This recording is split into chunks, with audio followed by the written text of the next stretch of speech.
Olá e bem-vindos ao The Sounds of Portuguese. A reforma ortográfica de 1911, com a força de lei, veio alterar drasticamente a forma como a língua portuguesa era escrita e assemelhando-a ao que é hoje.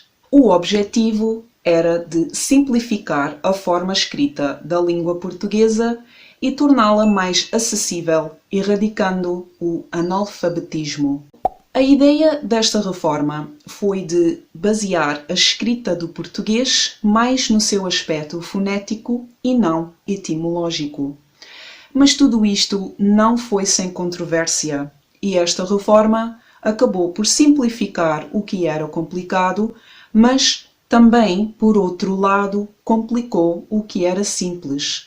Até o próprio Fernando Pessoa ficou repugnado, não esquecendo que no Brasil também estalou polémica, mas já vamos a isso. Até ao início do século XX, a escrita do português seguia uma ortografia baseada nos étimos latino ou grego. Por outras palavras, escrevia-se em português de acordo com a escrita da palavra na sua língua original. Aqui estão alguns exemplos de como se escreviam este tipo de palavras: ortografia, ditongo, fósforo, fleuma, exausto, sistema, abismo, pronto.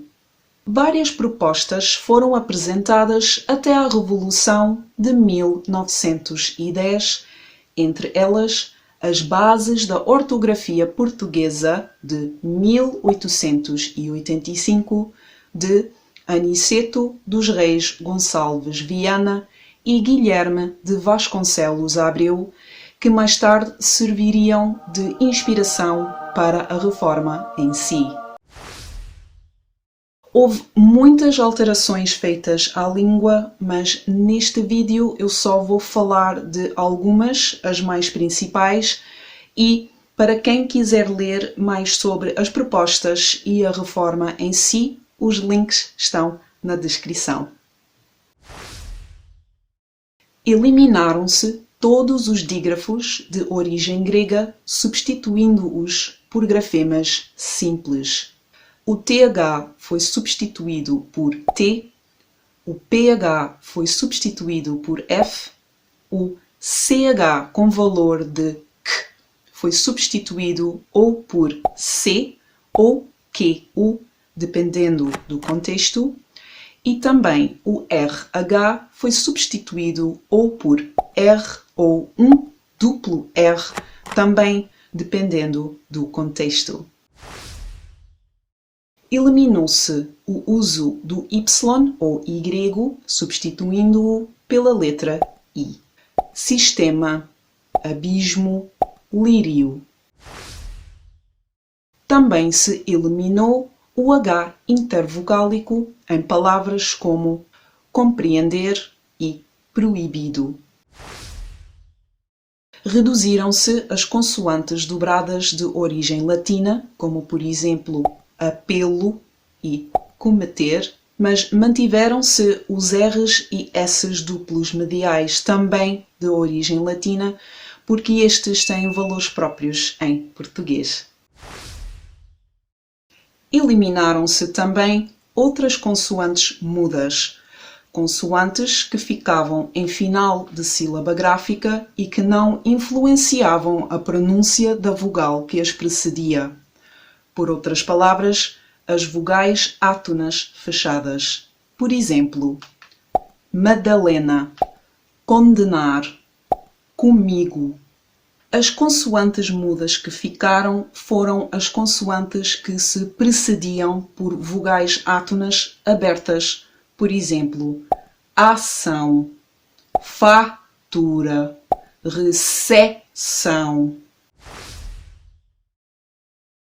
Mas isto acabou por criar uma correlação artificial que não existia, que era de que esta consoante muda abriria a vogal átona que a precedia, tal como em ação, fatura e recessão. Esta correlação entre consoantes mudas e vogais átonas abertas ou fechadas que as precediam não existia na ortografia portuguesa até este ponto. Também houve palavras que mantiveram a sua consoante muda mesmo tendo vogais átonas fechadas, como por exemplo a palavra atuar. Portanto, a reforma contradizia-se ao mesmo tempo, pelo que este ponto foi bastante controverso. Claro que, posteriormente, estas consoantes mudas também desapareceram do português europeu no Acordo Ortográfico de 1990.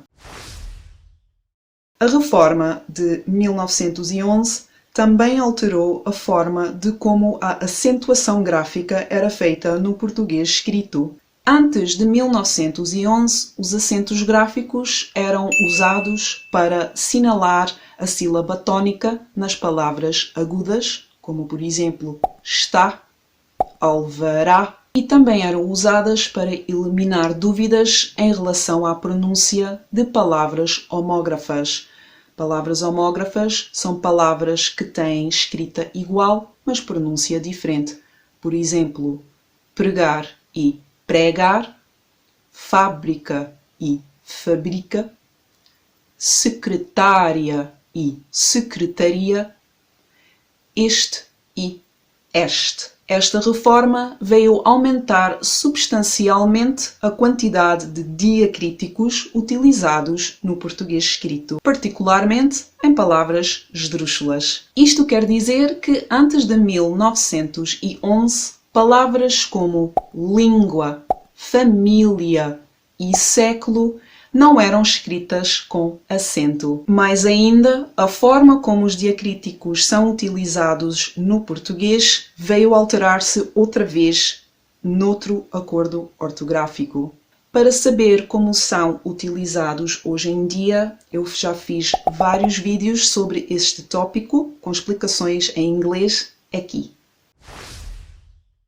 Em Portugal, com a recente chegada dos republicanos ao poder político em 1910, reforçou esta corrente foneticista numa vaga de elevar o espírito do povo português. Foi então que a reforma ortográfica foi oficializada no dia 1 de setembro de 1911, com um período de transição de 3 anos.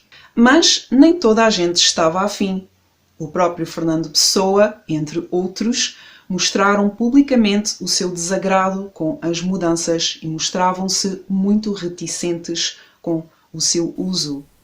O Estado nada tem com o espírito.